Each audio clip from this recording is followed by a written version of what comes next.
শারীরিক মানসিকভাবে শক্তিশালী হবার জন্য আমি এখানে 5টি পয়েন্টের কথা বলবো।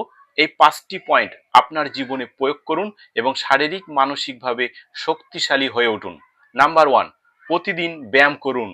এই ব্যায়ামটা হতে পারে 10 মিনিটের দৌড়ানো কিংবা 10 মিনিটের হাঁটাহাঁটি, যে কোনো একটি শুরু করুন। নাম্বার 2, খাদ্য অভ্যাস।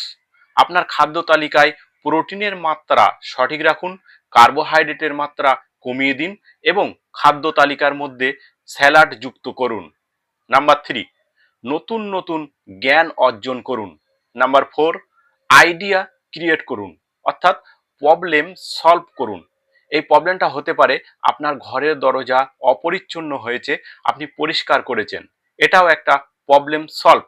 নাম্বার 5, আত্মবিশ্বাস। আপনার ভিতরে আত্মবিশ্বাসে ভরপুর রাখুন। আপনি আপনার মনের ভিতরে এই চিন্তাটা ধরে রাখুন যে আমি সবকিছু পারবো। এই আত্মবিশ্বাস আপনাকে শক্তিশালী তৈরি করবে। আমার এই ভিডিওটা আপনাদের ভালো লাগলে লাইক করুন এবং সাবস্ক্রাইব করুন।